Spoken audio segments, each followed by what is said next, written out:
Y antes de que podamos nosotros continuar estudiando Apocalipsis, es imprescindible, es importantísimo que comprendamos los 7 ministerios del Espíritu de Dios, las 7 manifestaciones del Espíritu de Dios, porque el Espíritu de Dios es precisamente el que nos ayuda a entender el Apocalipsis. El Espíritu de Dios es el que nos guía a toda la verdad, es el que nos ilumina y nos muestra las cosas escondidas que solo Él puede escudriñar y revelárnoslas a nuestro espíritu. Dice Apocalipsis capítulo 1 versículo 4, Juan a las 7 iglesias que están en Asia, gracia y paz a vosotros, del que si quiere y quiera venir, y de los 7 espíritus que están delante de su trono. Vamos a ver entonces a continuación, como lo explicamos cuando pasamos por ahí muy rápidamente, que estos 7 espíritus no son 7 espíritus santos, sino que el número 7 es el número de la perfección y de la totalidad, e implica la perfección y el espectro completo que cubre el Espíritu de Dios. Lo vamos a ir viendo con mucha calma en esta noche y vamos a ir bastante despacio. Vamos inmediatamente a ver las otras 2 partes en el Apocalipsis donde aparece esta frase. La segunda es en Apocalipsis 4, versículo 5. Y del trono salían relámpagos, y truenos y voces, y delante del trono ardían 7 lámparas de fuego, las cuales son los 7 espíritus de Dios. Cuando Juan da la introducción al libro de Apocalipsis en el capítulo 1, simplemente menciona, gracia y paz a ustedes del que es y quiere y que ha de venir, y de los 7 espíritus de Dios. O sea, aquí está haciendo una separación, ¿verdad?, entre el Padre y el Espíritu, mostrándonos la diferencia de ministerios y mostrándonos que el Espíritu tiene un ministerio especial, y lo menciona como los 7 espíritus. La segunda vez que el Espíritu Santo usa esta frase, los menciona asociados con 7 lámparas de fuego. Vean ustedes, las lámparas son luz y el fuego es uno de los elementos que se usan precisamente para el Espíritu Santo. En el día de Pentecostés entró como un viento el Espíritu Santo y sobre cada uno de los apóstoles aparecieron pequeñas lenguas de fuego. Ahora vayamos a Apocalipsis 5, versículo 6. Y miré, y vi que en medio del trono y de los 4 seres vivientes y en medio de los ancianos estaba en pie un cordero como inmolado. Aquí es importante la palabra griega que se usa para cordero, porque en el griego hay 2 palabras para cordero. Una es arnión, que es la que se usa aquí y se refiere a un corderito chiquito, y la otra es amnos, que se habla o se refiere a un cordero o a un borrego ya grande. Entonces aquí a Cristo se le asocia con un corderito. Mientras más chico, ustedes saben, las ovejas son más indefensos, más frágiles, más tiernos. Y la palabra inmolado es la palabra griega spato, con S, spato, que se refiere a una muerte violenta, a una muerte trágica. Entonces Jesús es visto en el cielo como un cordero pequeñito, indefenso, frágil, tierno, y al mismo tiempo que fue cruelmente asesinado. Es el cuadro o el símbolo que el apóstol Juan nos proyecta acerca de Cristo, y es el símbolo que el Espíritu Santo nos quiere transmitir a nosotros. Ahora dice a continuación que Cristo o este cordero tenía 7 cuernos. Los cuernos siempre en la Biblia nos hablan de reinos o de poderes mundiales o de autoridad de gobiernos. Cuando dice la Biblia que Cristo tenía 7 cuernos, se refiere a que Jesús tiene el poder total y completo de todos los gobiernos del mundo y del universo. Por eso se le designa como Rey de Reyes y Señor de Señores. Y dice la Biblia que también tenía 7 ojos. Sabemos que Cristo no tiene ni 7 cuernos literales, ni tampoco tiene 7 ojos, pero la Biblia nos explica el significado, los cuales son los 7 espíritus de Dios. Pero ahora vean ustedes a continuación que no solamente nos dice la Biblia que el espíritu está en la mirada de Jesús. ¿Ya lo vieron? Los ojos representan al Espíritu de Dios o la perfección del Espíritu de Dios. Y cuando el Espíritu de Dios estaba dentro de Cristo, se manifestaba a través de sus ojos. Y cuando el Espíritu quería ver, usaba los ojos de Jesús. Cuando el Espíritu quería actuar, actuaba a través de los ojos de Jesús. Jesús dijo, la lámpara, la luz del cuerpo son los ojos. Si dentro del cuerpo hay oscuridad, entonces también el ojo está oscuro. Pero dice la Biblia, además, que estos 7 espíritus de Dios son, ¿qué cosa? Enviados por toda la tierra.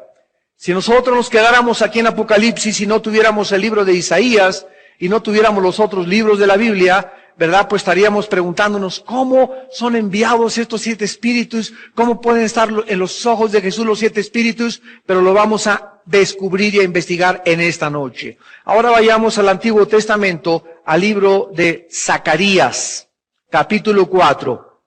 Zacarías, capítulo 4. Volvió el ángel que hablaba conmigo y me despertó, como un hombre que es despertado de su sueño. Y me dijo, ¿qué ves? Y respondí, he mirado y he aquí un candelabro, todo de oro, con un depósito encima y sus 7 lámparas encima del candelabro. 7 lámparas encima del candelabro y 7 tubos para las lámparas que están encima de él. Vean ustedes que es un candelabro con 1, 2, 3, 4, 5 lámparas arriba de él. Este es exactamente el símbolo y el objeto en el cual Juan fija su vista en el capítulo 1 de Apocalipsis, cuando dice, y vi a Jesús en medio de 7 candelabros o 7 candeleros de oro. Noten ustedes que ahora son 7 luces o 7 lámparas encima del candelabro. 10. Zacarías 4. Porque los que menospreciaron el día que ñece se alejaron, y verán la plomada en la mano de Zorobabel.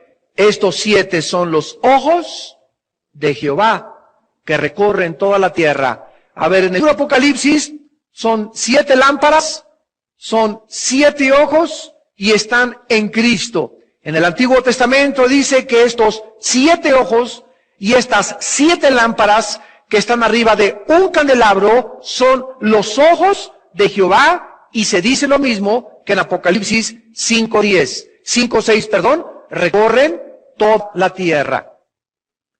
El Espíritu Santo nos muestra anoche que el poder total que estaba dentro de la tercera persona de la Trinidad estuvo en la persona de Jesús mientras Él caminó en la tierra.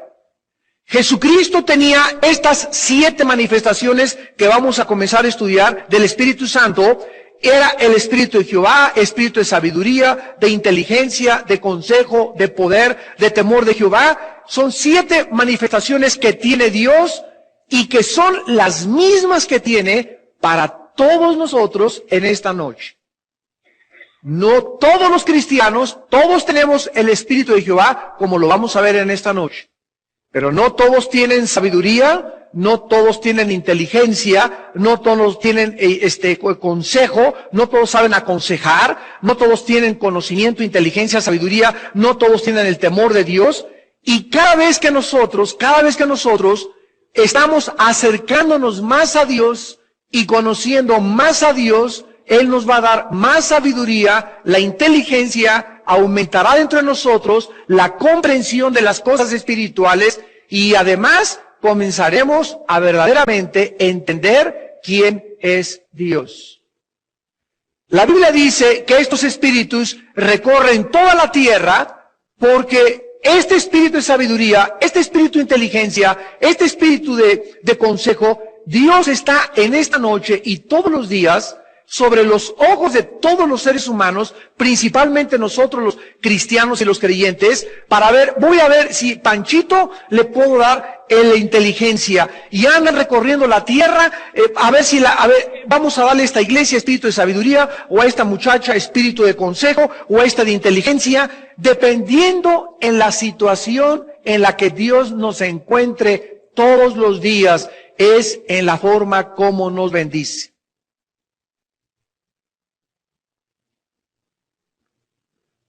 Dice 2 Crónicas 16, 6 y 7, que Dios recorre toda la tierra buscando personas en quienes poder manifestar su poder. Que tengan un corazón recto para con Él.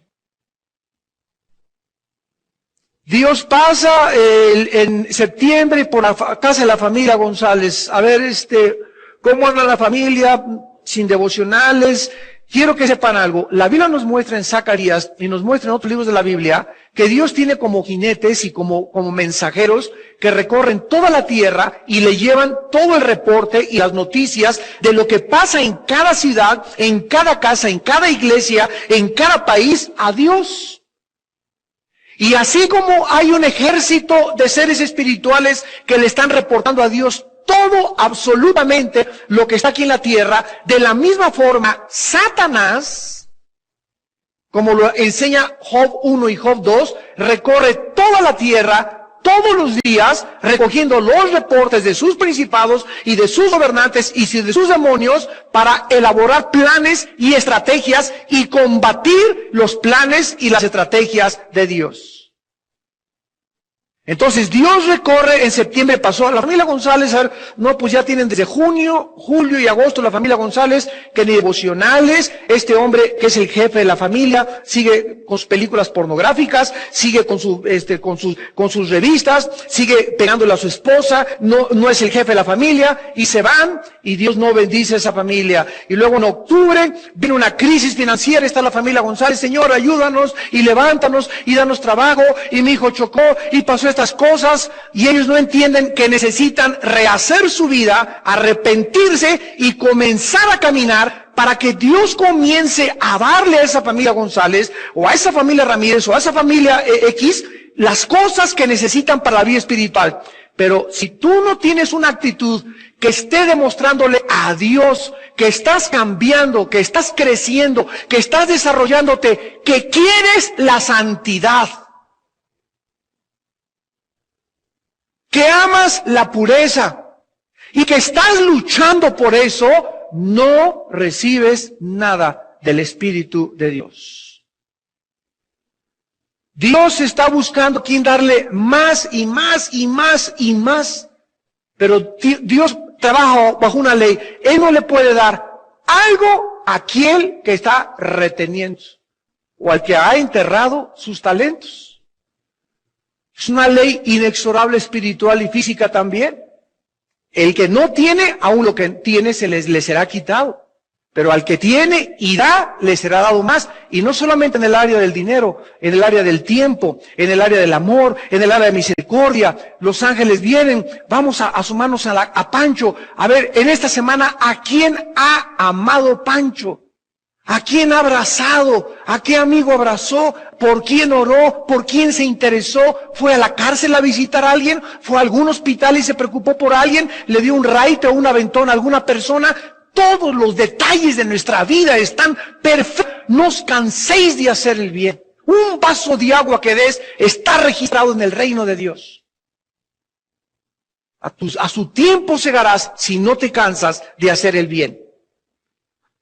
Ahora, vayamos a Isaías 11 y comencemos a estudiar el Espíritu de Jehová, que es el primero. En Isaías 11, versículo 2, se nos enseñan las 7 características del Espíritu Santo.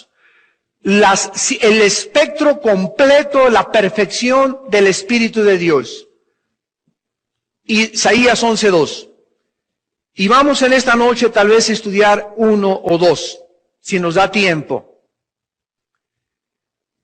Y dice, vamos a ver desde el versículo 1, saldrá una vara del tronco de Isaí. Dios se había dicho que de Abraham vendría el Mesías. Alguien podría decir, oye, pero Abraham tuvo mucha descendencia. Y nos contesta Dios, bueno, vamos a resumirla, va a salir, no de todos, de Isaí, de Isaac, no de Ismael. Bueno, sí, Señor, pero Isaac va a tener mucha descendencia. Bueno, vamos a reducirla a Jacob, vendrá de Jacob. Bueno, Jacob tuvo 12 hijos. Bueno, dice el Señor, y de los 12 a Judá. Bueno, también Judá tuvo mucha descendencia. Bueno, ahora busquen en la casa de Isaí. Pero Isaí tuvo 7 hijos, busquen en la familia de David. Y Dios nos fue estrechando y estrechando y estrechando las profecías para que supiésemos perfectamente bien cómo reconocer al Mesías. Y esta evidencia de la palabra profética es una de las más grandes evidencias que existen acerca de la veracidad y acerca de la exactitud y de la certeza y de la verdad de que la Biblia es la palabra de Dios y de que Jesús es el Mesías prometido. Saldrá una vara del tronco de Isaí. Isaí fue el papá de David. Y un vástago retoñará de sus raíces. Ahora, de este hombre que venía de David, que fue el rey David, del cual vino Jesucristo, ¿cómo dice Apocalipsis 5? ¿Cómo se llama Jesús? El león de la tribu de Judá y la raíz de David. Entonces, lo mismo que dice Juan Apocalipsis, Isaías 750 años de Cristo lo mencionó. Él es el vástago que retoñó de entre la familia de David.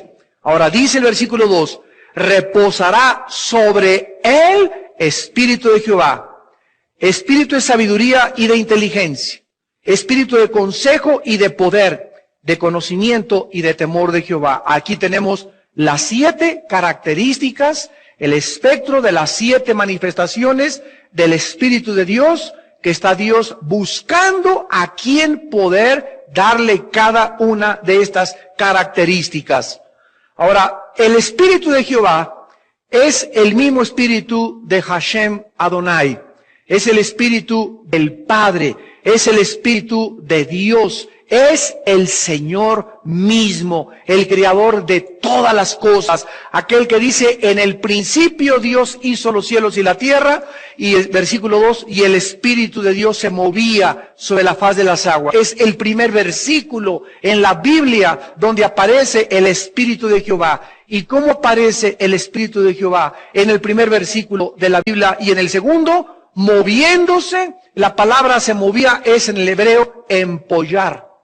Como la gallina se para arriba de los huevitos y comienza a hacerle así la gallina para empollar los huevitos, así se retrata el Espíritu Santo sobre el planeta Tierra. Como una gallina cubre a un planeta, el Espíritu Santo cubrió la Tierra y la hizo empollar. La hizo que la Tierra produjera vida. Desde el principio, el Espíritu de Dios es el autor y el que da la vida.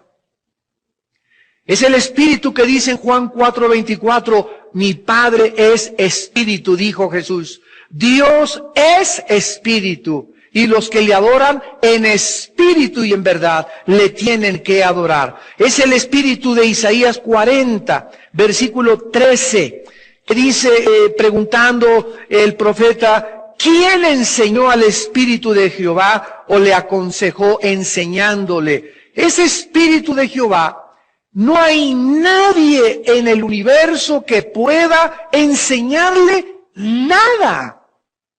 Nadie ni nada, nadie le pueden enseñar. Imagínense ustedes quién puede ser superior al Espíritu de Jehová, al Espíritu de Dios, o quién le puede aconsejar. Oye, pues te aconsejo que no hagas eso. Te aconsejo que hubieras cambiado mejor de plan y no hubieras permitido eso que pasó allá abajo en la tierra. Cualquier duda que tengamos nosotros de por qué Dios actúa así, nos coloca como maestros de su Espíritu. Cualquier sugerencia que tú digas en tu corazón, en lo profundo, pues si yo fuera el pastor, yo me fijaría mejor en lo que está haciendo. Y él no se ha fijado que yo también puedo ser pastor. Y si fuera yo pastor, le recomendaría aquellas cosas. Y si yo fuera Dios, no hubiera permitido tanta gente muerta en inundación en Campeche. Ay, qué feo. Y porque si Dios es tan bueno, ¿por qué cosas tan feas hace? ¿Y por qué permite las guerras? ¿Y por qué si es todopoderoso no detiene al diablo? Y todas estas cuestionamientos que están en nuestra mente y que son válidos si se los haces a Dios y le dices, Señor, todas estas preguntas que tengo, necesito que me las respondas, pero si se las haces desafiándolo y retándolo e insinuándole, lo que estás haciendo no me parece bien, es más, bájate y aquí ponte y déjame subir a tu trono y yo hago las cosas mejor en el universo. Esa es la culminación y el clímax de la soberbia humana.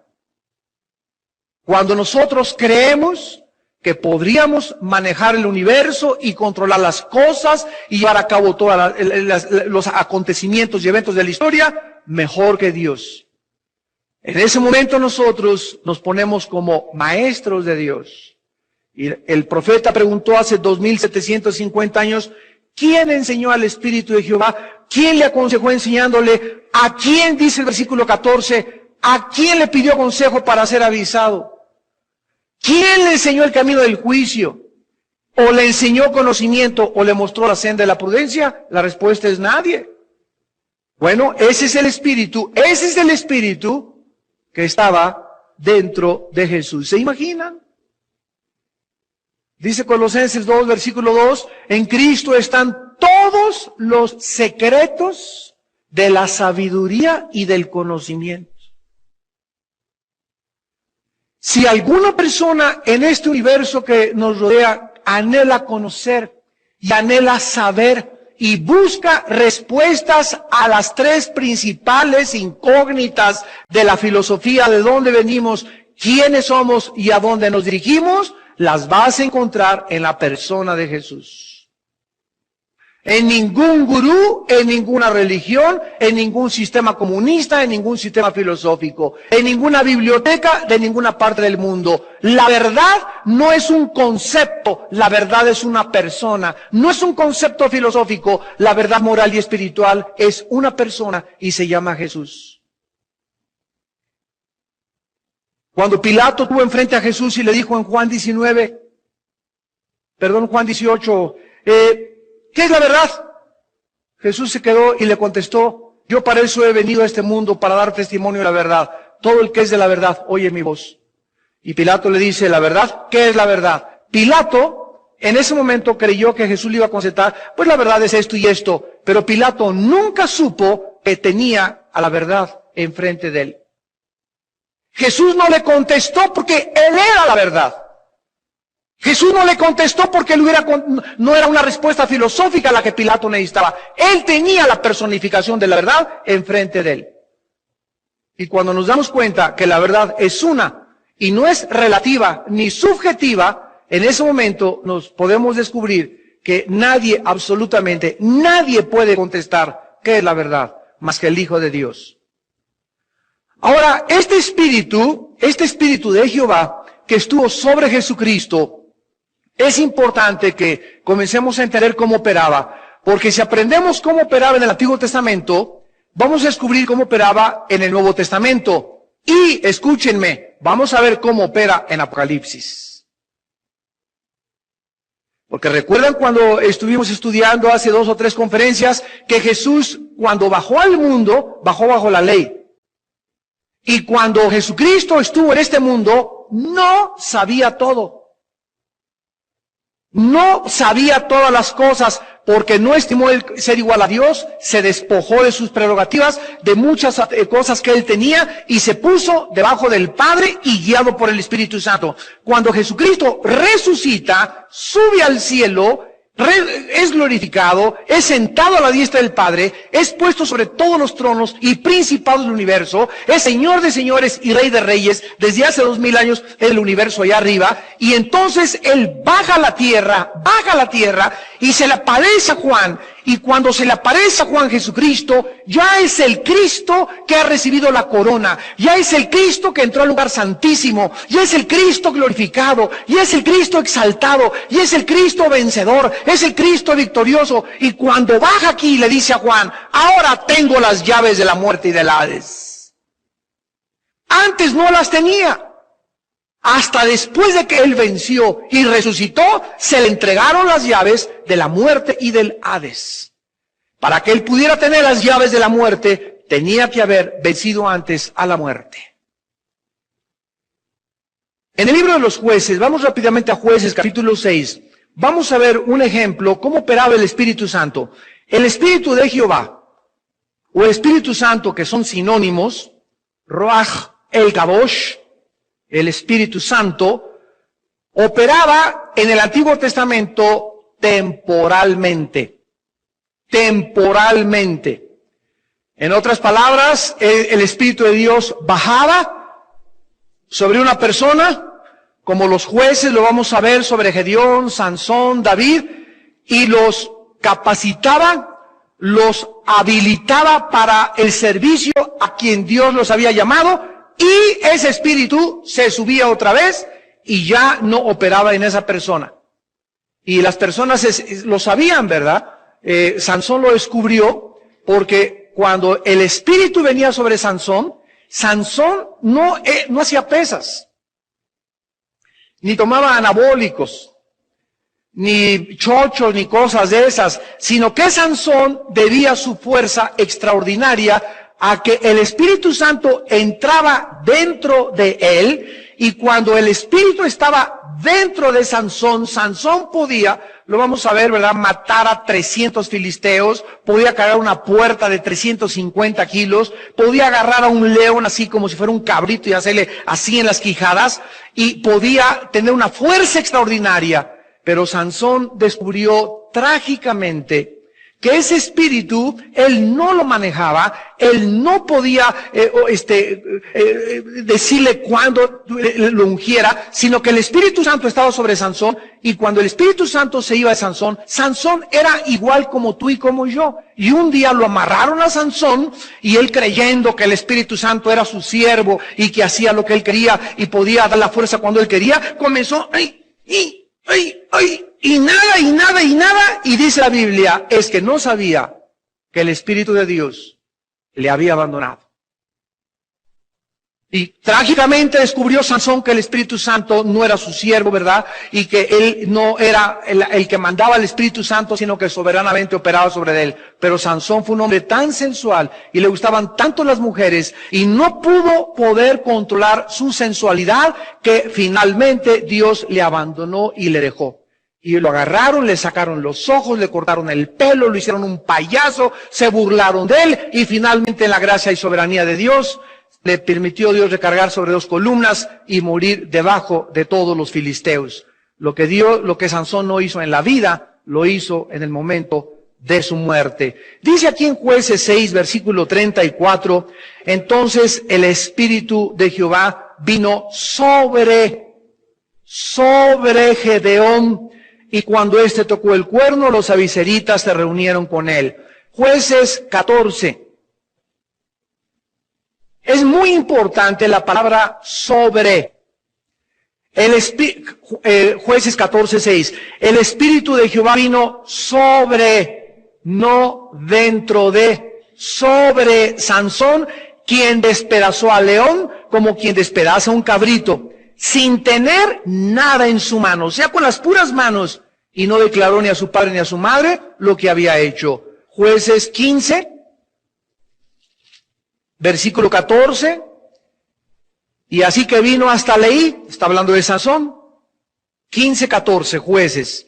Los filisteos salieron gritando a su encuentro, pero el Espíritu de Jehová vino sobre él, y las cuerdas que estaban en sus brazos volvieron como lino quemado con fuego, y las ataduras se cayeron de sus manos. Y hallando una quijada de asno fresca, extendió la mano y la tomó, y mató con ella a 1000 hombres. ¿Se imaginan ustedes con una quijada de un burro o de un animal matar a 1000 hombres, 1 contra 1000? ¿Se imaginan 1 contra 1000? O sea, te rodean 1000 personas. Digo, ¿qué probabilidades tiene de salir vivo? Ninguna. Por más fuerte, por más karateca, por más Jackie Chan que te digan. Pero era porque el Espíritu venía sobre él. Ahora vayamos a 1 Samuel. Ahí después de Jueces sigue Samuel. Para que no te vayas a Apocalipsis. 1 Samuel 16. Versículo 13. 1 Samuel 16, 13. Y Samuel tomó el cuerno del aceite y lo ungió en medio de sus hermanos. Desde aquel día en adelante, el Espíritu de Jehová vino sobre David. Desde aquel día en adelante, el Espíritu vino sobre David.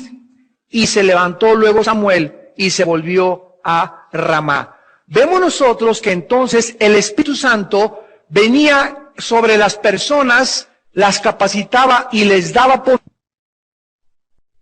Entonces el Espíritu Santo los dejaba. El Espíritu Santo en el Antiguo Testamento no entró dentro de las personas para morar y hacer su habitación permanente como lo hizo y como lo tenemos actualmente todos los que hemos entregado nuestra vida al Hijo de Dios.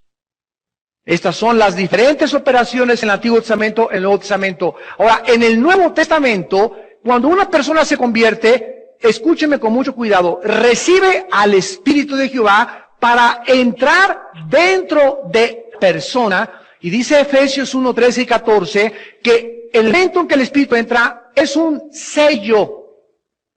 Es un sello. La presencia del Espíritu Santo es un sello permanente el día de mi resurrección. Es un sello, es una garantía del Espíritu en mi vida de que le pertenezco a Dios. De que le pertenezco a Dios. Ahora, después de Pentecostés, recibieron ya los discípulos el Espíritu Santo, pero en Pentecostés fueron llenos del Espíritu Santo. Y después fueron otra vez llenos del Espíritu Santo. Y después fueron otra vez llenos del Espíritu Santo. Y dice, venía el Espíritu sobre de ellos y hacían esto. Y venía sobre Pablo, no dentro porque ya lo tenían, venía sobre de ellos y hacían tal o tal cosa. Y por eso hay tanta confusión entre recibir el Espíritu Santo y el bautismo del Espíritu Santo. ¿Cuál es la diferencia? Bueno, dice, hay 2 pasajes, Romanos 6 del 1 al 4 y 1 Corintios 12, 13.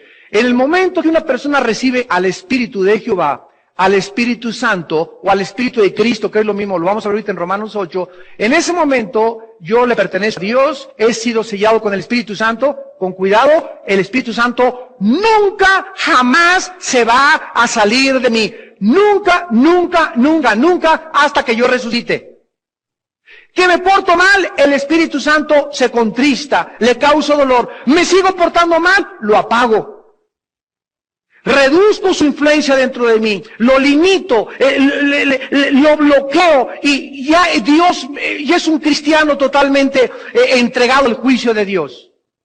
Pero el Espíritu Santo no se sale dentro de mí. Ahora, un cristiano que tiene al Espíritu Santo y es obediente y es puro y es santo, el Espíritu Santo ya está dentro de él y está en toda su manifestación, pero el Espíritu Santo lo comienza a ungir, significa que viene arriba o sobre de él y lo comisiona para tales cosas. Miren, por ejemplo, cuando yo vengo aquí y les predico a ustedes, yo necesito venir aquí forzosamente, ¿verdad? En el Espíritu y humillado y orado y en la palabra y examinar mi corazón. Porque yo me doy cuenta aquí cuando estoy compartiendo la palabra de Dios, que cuando yo me bajo por esas escaleritas, ya no soy igual.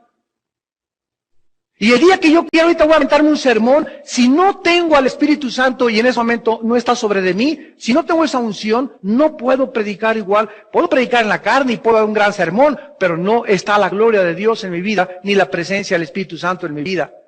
Y cuando uno confía y uno comienza ya a saber y a distinguir cuándo estuvo la presencia de Dios conmigo y cuándo no, comenzamos a sentirnos tan dependientes de Él, que de veras, yo siempre que subo en cualquier lugar, ¿verdad? Me tiemblan las rodillas y no me siento, no sé qué voy a decir, ni mucho menos. Y ya al subirme aquí ya me doy cuenta que algo milagroso pasa, porque no la hago allá abajo. Y qué bueno que Dios nos recuerde continuamente eso. Como dice Pablo, cuando fui a ustedes fui con mucho temblor y con mucho temor. Y me temblaban las rodillas ante puse no saber ninguna otra Cristo y a este crucificado. Entonces es maravilloso descubrir nuestra dependencia, nuestra necesidad de que no es Espíritu Santo. Si da un buen sermón, Padre, Padre, gracias porque tú lo hiciste a través de mí. Nunca, nunca, nunca te enorgullezcas de ninguna cosa que hagas en la vida. Siempre dale la gloria a Dios para que el Espíritu Santo no se contriste dentro de ti. No vas y digas, ay, qué padre canté, ¿verdad? Ni Pavarotti. Y qué bien me salió esto, no hombre, qué bárbaro, es buenísimo, ¿no? Con la guitarra, qué bruto, yo con el saxo, con la trompeta, con lo que sea. El momento que comenzamos a sentir que somos algo o alguien, ofendemos al Espíritu de Dios. Y esa es la razón por la cual es tan importante recordar, Dios está cercano a los quebrantados y contritos de espíritu. ¿Quieres que se acerque Dios a tu vida? Quebrántate y mantente humillado. ¿Quieres que Dios, lo contrario, quieres que Dios se aleje a tu vida? Comienza a sentir o a creerte que eres algo o alguien. Y así espantas a la paloma. Ahora, en Juan 14:6, vemos que el Espíritu Santo bajó, el Espíritu de Jehová bajó del cielo, el Espíritu de Jehová, como respuesta a una oración de Jesús. Juan 14, 16 y 17. Y yo rogaré al Padre. Imagínense si el Padre no le iba a contestar al Hijo, ¿verdad? Cuando Él hizo siempre toda su voluntad. Gracias a este ruego del Hijo al Padre, el Padre nos envió, y la palabra que se usa aquí para el Espíritu Santo en el griego es Paracleto, con K, Paracleto. Se tradujo consolador, pero es la palabra que los griegos usaban para abogado. Abogado. No licenciado, licenciado te habla de licenciaturas.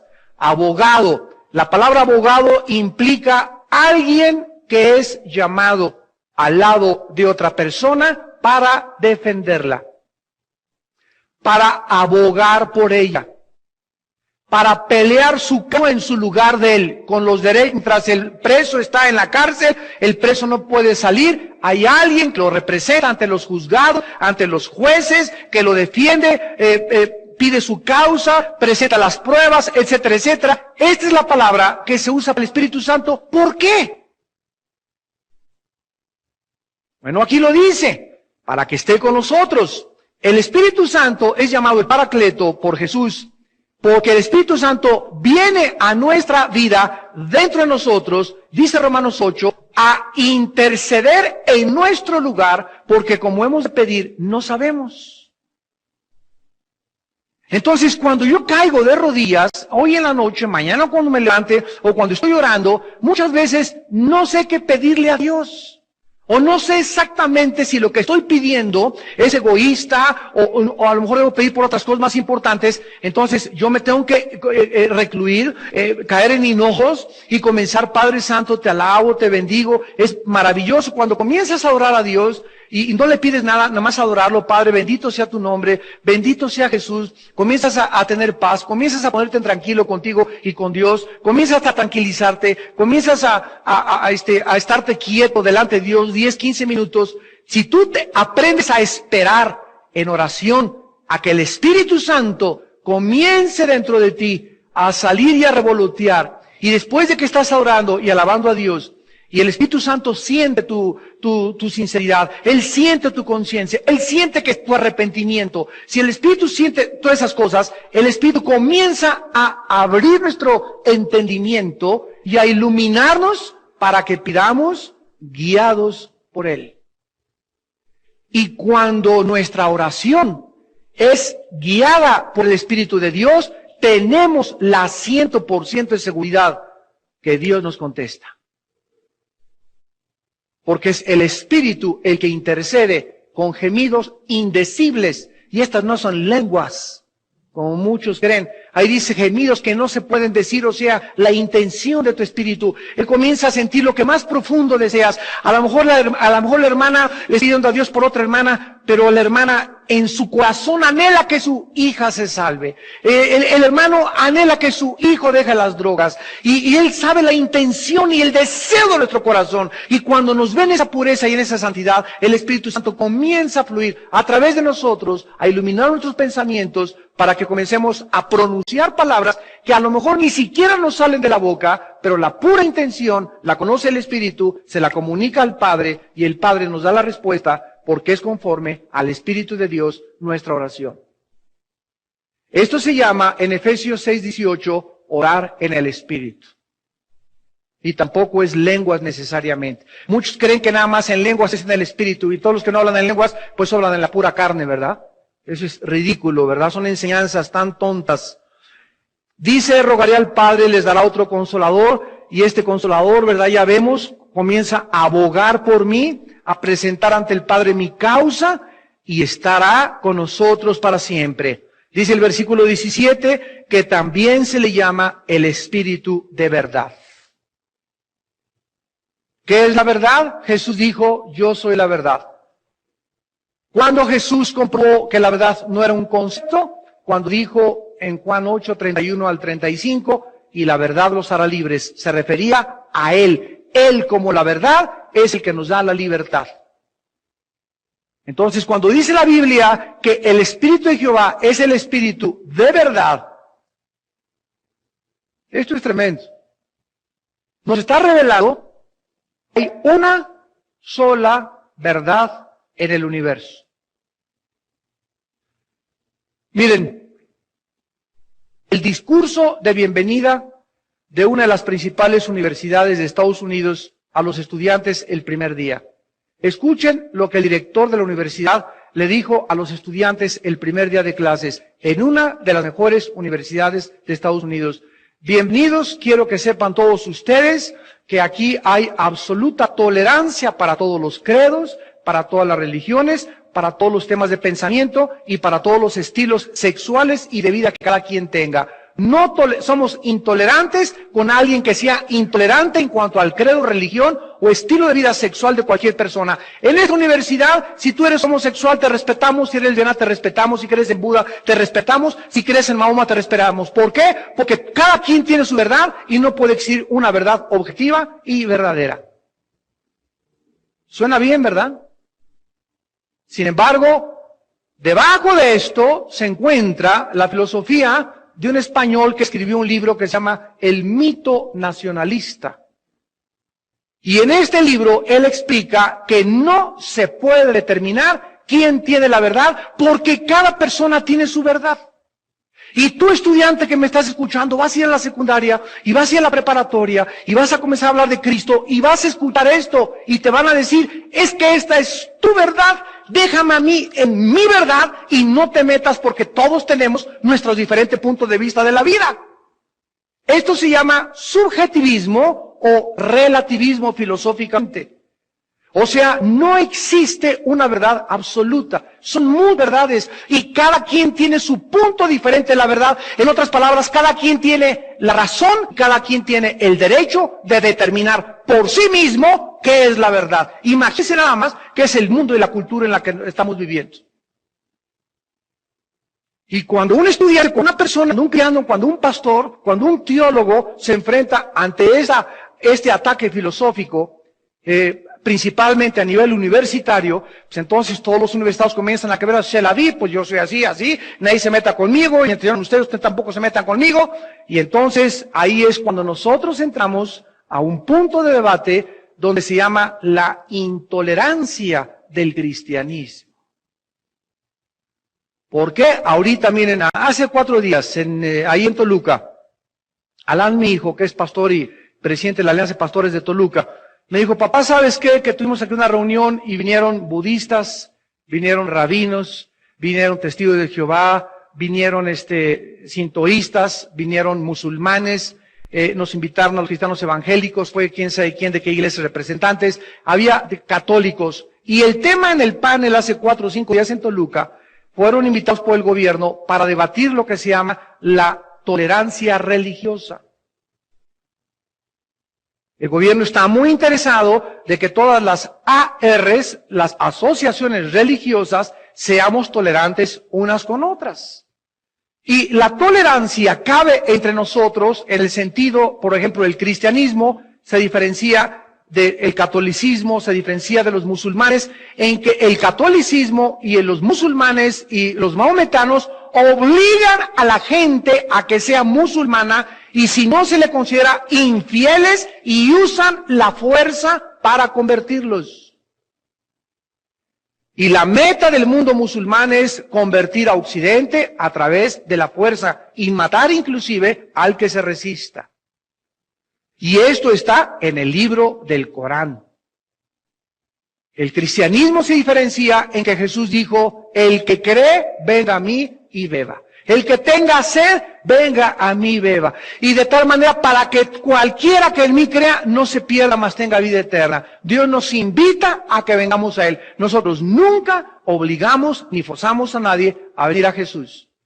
Entonces somos tolerantes y no vamos a atacar a los mormones, ni a los católicos, ni a los musulmanes, etcétera, etcétera. Pero cuando se trata de definir quién tiene entre todas las religiones de la verdad, y el budista dice que él, y el musulmán dice que él, y el judío dice que él, cuando el cristiano repara y relincha y se levanta y dice, un momentito, es imposible, lógica y filosóficamente, que haya 7 verdades aquí, por lo que tiene que haber una, inmediatamente se le considera intolerante.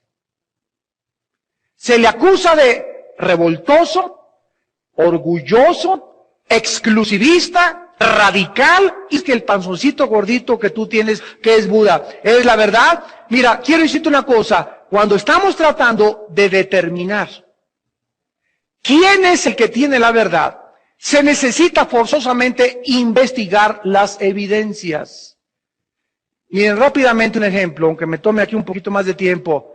11 de septiembre de 2001, 19 muchachos árabes se van contra 2 torres de Nueva York y las destruyen. Y después sale a la luz que estos 19 jóvenes estaban, escúchenme, convencidos de su verdad, de que Alá es el Dios y que a través de la violencia, después del choque contra las torres, lo estaban esperando 12 mujeres en el cielo y la eternidad para siempre. Por otro lado, los Estados Unidos de Norteamérica dicen, estos son terroristas, estos son asesinos, estos son estos. Ellos dicen, los árabes, no es cierto, son ustedes, son hijos del gran Satán. Estados Unidos dice, los vamos a perseguir. La pregunta ahorita es, ¿quién de los dos dice la verdad?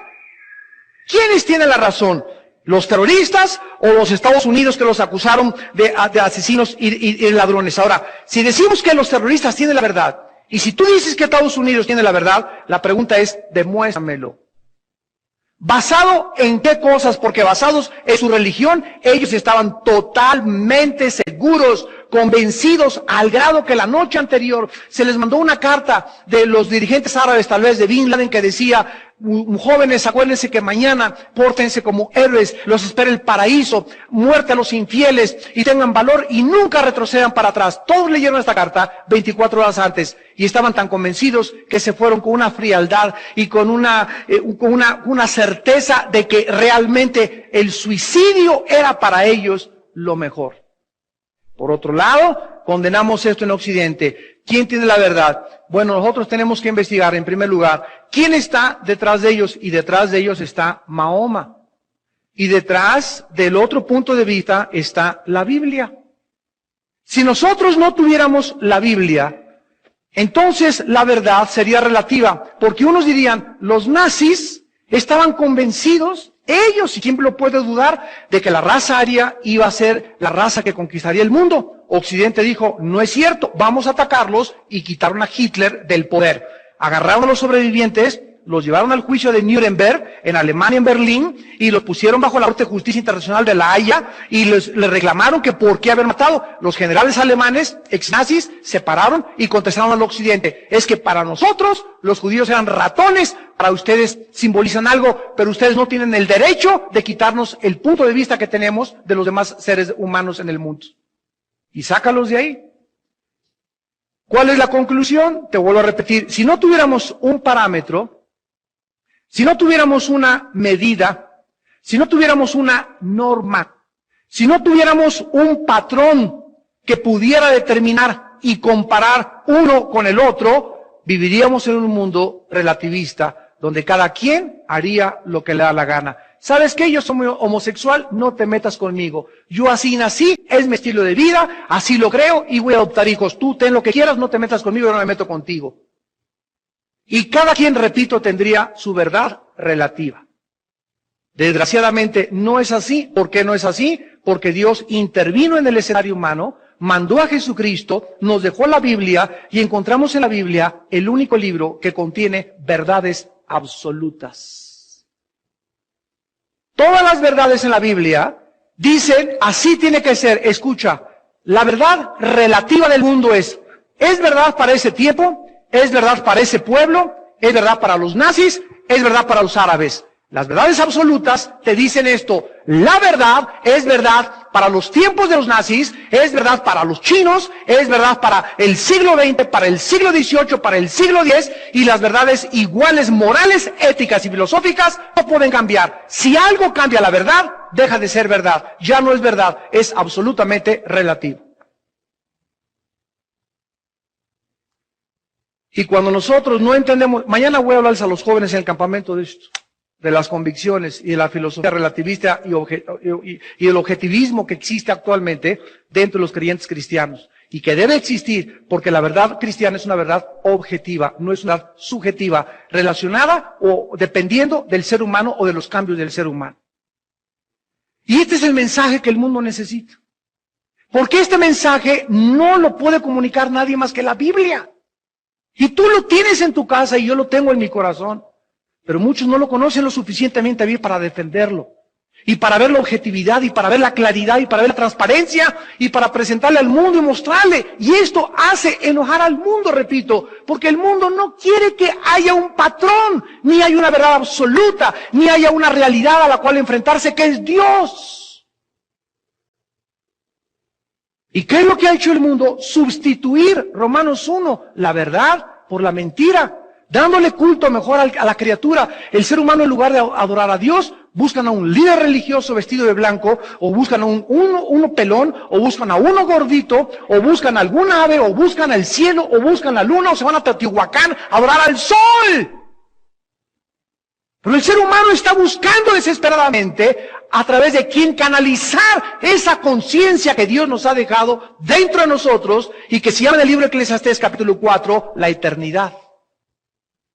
Dios puso la eternidad dentro de nosotros, para que nosotros supiéramos que hay un vacío muy profundo en nuestra vida y que necesitamos llenarlo, y el único que lo puede llenar es el Hijo de Dios, Jesucristo. Y finalmente, vamos rápidamente a Romanos 8, les quiero enseñar que este Espíritu de Jehová es el Espíritu que moró en el Hijo, y es el Espíritu que mora en nosotros. ¿Se acuerdan ustedes que en Isaías 61, el profeta hablando de Cristo dijo, el Espíritu de Jehová el Señor está sobre mí? ¿Recuerdan, verdad? ¿Está qué? Sobre mí. ¿Cuándo recibió Cristo al Espíritu de Dios? Cristo tenía al Espíritu de Dios desde que nació. Pero caminó Cristo 30 años, 1, 2, 3, 20, 25, 30 años. Y durante 30 años el Espíritu de Dios estaba dentro de él. ¿Por qué? Porque dice en Hebreos 5 que conforme padeció, aprendió la obediencia a los 12 años, sorprendió con su sabiduría a los intérpretes y a los sabios de la ley en Jerusalén. Ella tenía el Espíritu de Dios, pero vino sobre él a los 30 años en su bautismo en el río Jordán. A los 30 años. Sobre él. Ya lo traía dentro de él. Pero no es hasta que está sobre de nosotros que somos comisionados para el servicio. 30 años Cristo no le habló a nadie del Evangelio. Durante 30 años no sanó ni una tos ni una gripa. Durante 30 años no echó a ningún demonio fuera. no hizo nada hasta que el Espíritu vino sobre de él. En Romanos 8 dice el versículo 9, mas vosotros no vivís según la carne, sino según el Espíritu, si es que ¿quién? Con lupa, sacar una lupa. Si es que el Espíritu de Dios mora en vosotros. Ahora miren lo que el Espíritu Santo hace. Y si alguno no tiene el Espíritu de ¿quién? ¿Cuántos espíritus tenemos dentro de nosotros? ¿Perdón? Dice la Biblia que el Espíritu del Padre y el Espíritu de Cristo es uno. Tenemos al Espíritu del Padre y tenemos al Espíritu de Cristo dentro de nosotros. ¿Por qué? Porque Cristo es Espíritu y lo tenemos dentro de nosotros cuando lo recibimos como Salvador. Ahora, vayamos más adelante, Romanos 8, versículo 11, ahí mismo, capítulo 8, versículo 11. Y si el Espíritu de aquel que levantó de los muertos, ¿quién es aquel? El Padre. ¿Cómo que Cristo? Y si el Espíritu de aquel que levantó de los muertos a Jesús, aquel es el Padre, o sea, y si el Espíritu del Padre, que fue el que levantó a Jesús de los muertos, mora en vosotros, ¿verdad? Otra vez se vuelve a decir que el Espíritu de Jehová está morando dentro de nosotros. Dice, el que levantó los muertos a Cristo Jesús, o sea, el Padre, vivificará también vuestros cuerpos mortales por su Espíritu que mora en vosotros. O sea, Dios el Padre, con su Espíritu, lo envía, le da vida a Jesús, lo levanta entre los muertos, y ese Espíritu que resucitó a Cristo hace 2000 años, está dentro de nosotros morando, y cuando nosotros muramos, va a hacer lo mismo. ¿Qué hizo con Jesús? El Padre levanta a su Hijo como garantía, dice 1 Corintios 15, si Cristo no resucitó de los muertos, somos los más dignos de lástima. Pero es el mismo Espíritu el que nos va a levantar a nosotros. Versículo 14. Porque todos los que son guiados por el Espíritu de Dios, estos son hijos de Dios. Versículo 16. El Espíritu mismo da testimonio a nuestro espíritu de que somos hijos de Dios. ¿Cuántos espíritus tenemos dentro de nosotros?